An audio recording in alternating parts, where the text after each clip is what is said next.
explaining the why. How do we explain the why? Why do things happen the way they do?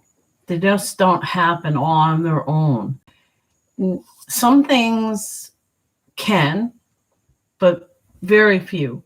When we have events in our lives, we react, and that the reactions are the why things happen afterwards. So an event is presented to you on the television, and you react in horror to it. Then you're in fear of it. Or very few things on TV are presented in a fashion to uphold the good, the graciousness of life, how to repair, their ideas of repairing. And we have to have a new world.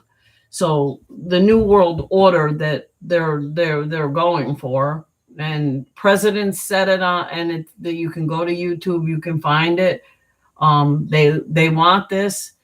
Well, we can have a new world, but we don't need their new world order. We need our own. And I expect Google to respect the fact that we do need changes.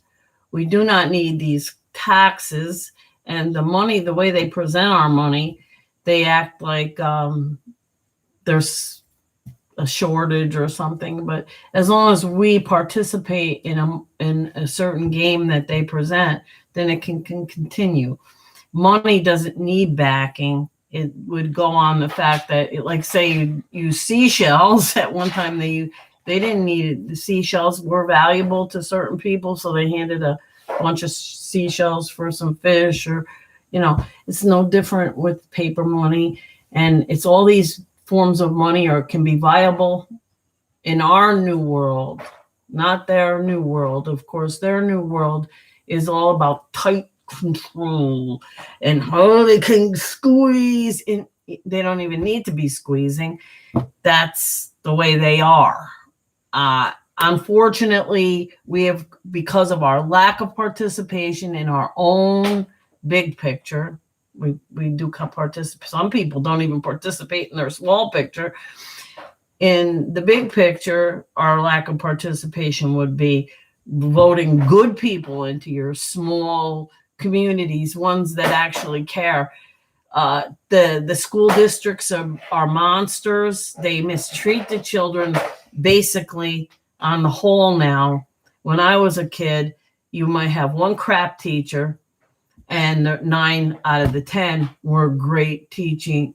Well, they were teaching what they were told to teach. And I learned a lot of history that was completely false. Like what was behind World War II, what was behind World War I, how they blended together.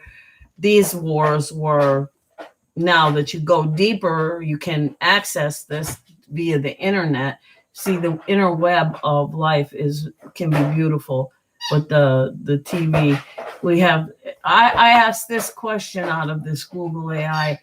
I ask it, why is it okay for these news medias to present these stories and they instill fear, anxiety, distrust, all of those things, when in fact that's dangerous? That causes terrorism against people who aren't fearful. These people are going to condemn you because you don't believe in the TV the way they do. That's pretty sad. Why aren't they pulling those videos? The videos that instill fear into people. Why is MSNBC, CNN, Fox, why are they all still on YouTube? That's my question. And the answer would be, why? Because they want, Google is part of the fascist machine.